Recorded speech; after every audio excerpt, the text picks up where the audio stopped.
Bonjour et bienvenue au studio Euronaval. On a la chance aujourd'hui d'avoir le capitaine de vaisseau Alexandre Marchis avec nous. Bonjour. Bonjour Xavier. Quel est votre rôle dans la marine? Alors je suis le commandant du CIRPAMER, c'est-à-dire le service d'information et de relations presse de la marine. Je suis à ce titre également le conseiller communication et le porte-parole du CEMM de l'amiral Vendier. Quand on regarde les dernières années, on voit beaucoup d'intégration, beaucoup de nouveaux équipements. Comment ça se passe et cette montée en puissance, elle va aller jusqu'à où? Alors effectivement, sur les dernières années, on a de très bons exemples cette année. On a été sur un renouvellement assez fort de nos équipements. Je peux les balayer assez rapidement. Oui. Et on a en plus, en fin 2022, quelques éléments qui sont intéressants, c'est qu'on a beaucoup de retraits de services actifs parce que des nouvelles capacités arrivent. Alors les capacités les plus récentes, effectivement, ce sont les FREMM. Oui. On va bientôt recevoir la 8e FREMM, qui est la 2e FREMM de défense aérienne. On voit, et tout ça, ça a provoqué le retrait du service des plus anciennes frégates, qui étaient les frégates anti-sous-marines, avec le départ du Latouche-Tréville récemment.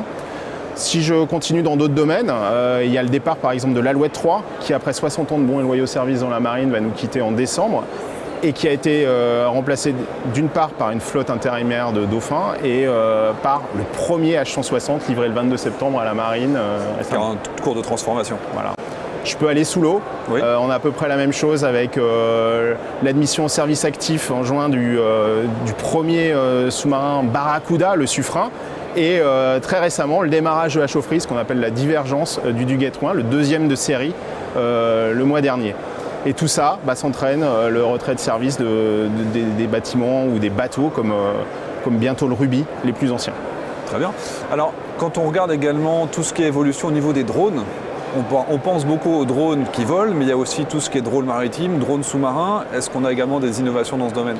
Alors, des innovations, on utilise déjà des drones sur nos bâtiments de surface. Les deux PHA sont dotés de petits drones, les S100, qui sont maintenant opérationnels.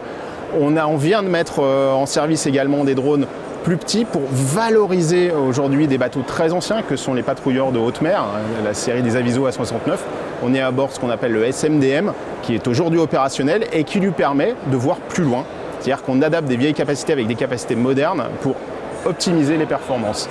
Mais on va partir également, maintenant on va commencer à aller sous l'eau avec les développements du programme SLAMF qui continue, donc du drone sous-marin pour intervenir en guerre des mines. Et à plus long terme, dans le cadre de la maîtrise des fonds marins, d'autres drones, mais je pense qu'on va en reparler tout à l'heure. Ah oui, tout à fait.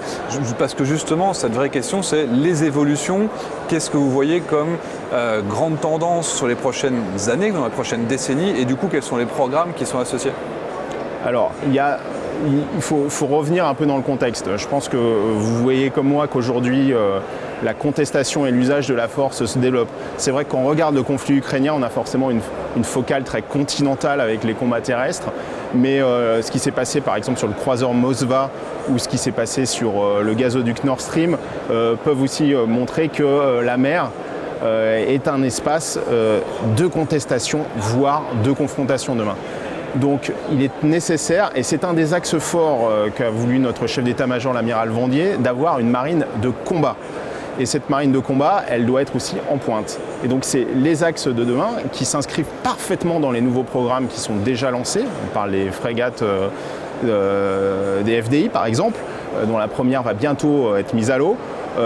Ça, c'est également le cas, donc je l'ai dit tout à l'heure, de SLAMF. Oui. Ce sera demain sur le porte-avions nouvelle génération qui devrait remplacer le Charles de Gaulle en 2038, et même sur une composante comme la dissuasion, sur le remplacement des SNLE actuels par le SNLE 3e génération, qui permettra d'aller encore plus loin pendant 80 ans et de garder des capacités qui resteront en pointe. Et justement sur la FOST, qui est quand même une composante majeure pour la marine, c'est un des quatre grands commandements, les futurs sous-marins nucléaires lanceurs d'engins, l'évolution du M51, il y a également des perspectives? Oui, ce sont des programmes qui sont enclenchés. Bien entendu, vous savez qu'on ne communique pas énormément dessus. Dommage. Mais ils sont enclenchés et on verra très bientôt, d'ici un peu plus de 10 ans, l'arrivée du successeur des SNLE actuels, pour qu'ils puissent, l'idée c'est qu'ils puissent continuer à tenir leur mission, je vous dis quasiment 80, jusqu'à 2080 ou encore plus loin, avec des équipements toujours pour un sous-marin indétectable et capable de lancer des missiles qui soient efficaces et qui nous garantissent une posture de dissuasion crédible. Je vois beaucoup de Rafale qui tournent autour de nous, également des évolutions de ce côté-là, avec l'arrivée du standard F4. Il y a beaucoup d'innovations également qui sont propres à la marine. Est-ce que vous pouvez les évoquer ? Alors l'innovation, c'est bien entendu le leitmotiv d'une marine de pointe.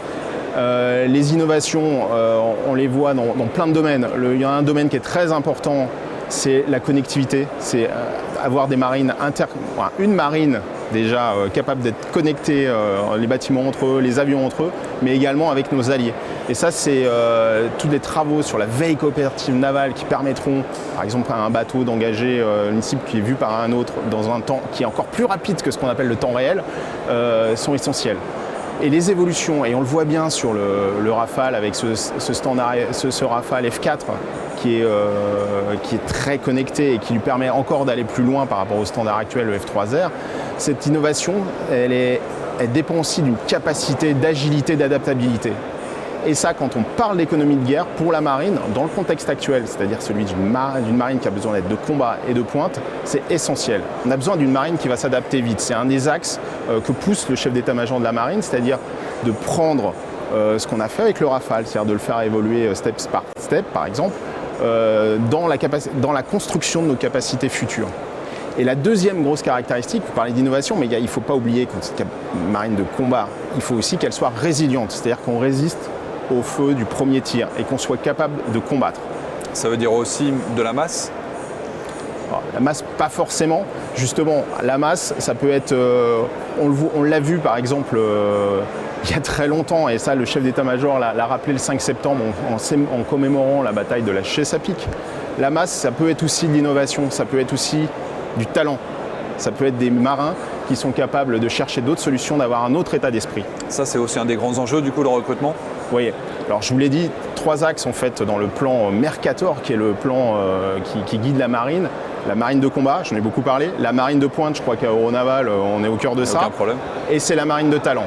Alors, la marine de talent, c'est quoi ? C'est une marine, aujourd'hui, qui, tous les ans, recrute 4000 jeunes. C'est une marine qui est jeune, qui a environ moins de 30 ans sur les bâtiments et environ 32 ans de moyenne d'âge. Et c'est une marine qui doit être capable de former des marins à des métiers qu'on ne trouve pas ailleurs ou qui sont rares. Ce qu'il faut savoir, c'est qu'aujourd'hui, je suis persuadé qu'il y a peut-être 15 jours, il y a un jeune qui est entré à l'école des Mousses qui sera l'ingénieur atomicien qui conduira la chaufferie du Charles de Gaulle du remplaçant du Charles de Gaulle en 2038 ou la première chaufferie d'un SNLE 3G. On les recrute aujourd'hui, on les forme à des métiers rares, de très haute technicité, on les fait progresser. L'escalier social est toujours très important chez nous.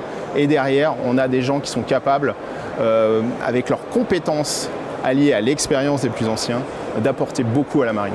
C'est ça une marine de talent. Un dernier point sur la coopération des grands programmes internationaux. On voit qu'il y a des programmes techniques, des matériels qui est partagé également avec certains de nos partenaires. Mais en termes de coopération opérationnelle, où est-ce qu'on en est ? Alors, la coopération opérationnelle, en fait, c'est une question qui à chaque fois nous surprend, nous marins, quand on nous en parle. C'est dans notre ADN. En fait, dès tout petit, on travaille avec des alliés, dans le cadre de l'OTAN, dans le cadre de l'UE. Dès qu'on fait une opération, dès qu'on fait un exercice, on n'est jamais seul. Le chef d'état-major de la marine l'a rappelé cet été quand il parlait d'Asie-Pacifique. Si on veut être crédible en Asie-Pacifique face à nos compétiteurs, face aux compétiteurs, c'est forcément avec des alliés, des partenaires qu'on y arrivera. Donc tout ça, cet état d'esprit qu'on a nativement dans la marine, parce qu'on est marin et parce qu'on travaille avec d'autres marines qui ont le même ADN, marine de combat, marine de pointe, et qui veulent aussi se battre face aux compétiteurs, on l'a. Mais il doit se traduire également techniquement avec des équipements qui soient interopérables. Je parlais de veille coopérative navale. Il est normal d'étudier tous ces systèmes qui soient interopérables, et c'est aussi une des clés du succès de demain. C'est aussi dans le cadre de l'OTAN, du coup, cette intégration dans laquelle on est revenu et qu'on est monté en puissance avec le commandement intégré ?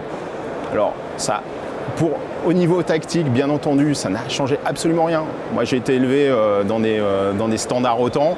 On a toujours travaillé en procédure OTAN. On a toujours été compatible, ne serait-ce que sur les liaisons de données, avec l'OTAN.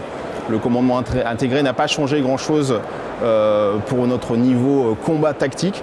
Mais effectivement, ça reste aujourd'hui, on l'a revu avec les événements en Ukraine et la réactivation un peu plus importante des forces navales OTAN, essentielle. Est-ce que vous pouvez parler un petit peu du déploiement? On a vu que la France avait assuré la protection, et notamment la marine française a assuré la protection du flanc sud, notamment avec les capacités de surveillance et de protection que pouvait offrir le Hawkeye. On avait aussi un déploiement qui était international, parce que le déploiement du porte-avions s'est fait avec des navires d'autres marines. Donc ça, c'est vraiment l'exemple ultime, il faut aller encore plus loin dans cette dimension-là. Alors, cet exemple, là, vous parlez de la mission Clémenceau 2022. Le porte-avions était en mer, effectivement, quand le conflit a éclaté en Ukraine. Je voudrais d'abord, ce qu'il y a de remarquable, c'est de voir qu'en moins de 48 heures, quand vous avez un outil comme un groupe aéronaval, et vous le dites très bien, qui est à la fois rempli de bâtiments, de sous-marins, d'aéronefs français, mais aussi alliés, en moins de 48 heures, on est capable de se reconfigurer, de changer complètement de mission, de se retourner de l'Est vers le Nord, et d'être crédible. Ça, c'est quelque chose qu'il faut noter. Et ça, c'est justement aussi parce qu'on est interopérable.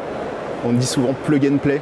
Et les bateaux français sont plug and play dans d'autres groupes aéronavals, comme les étrangers sont plug and play chez nous. Donc tout ça, effectivement, a permis très vite de se retrouver.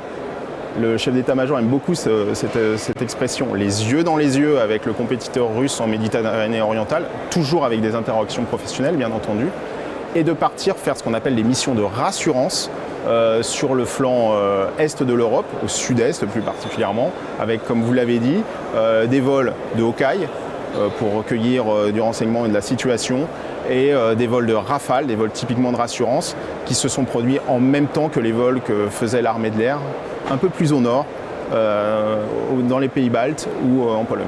Donc une coordination parfaite également avec les copains. Commandant, merci beaucoup pour cet échange. Merci Xavier.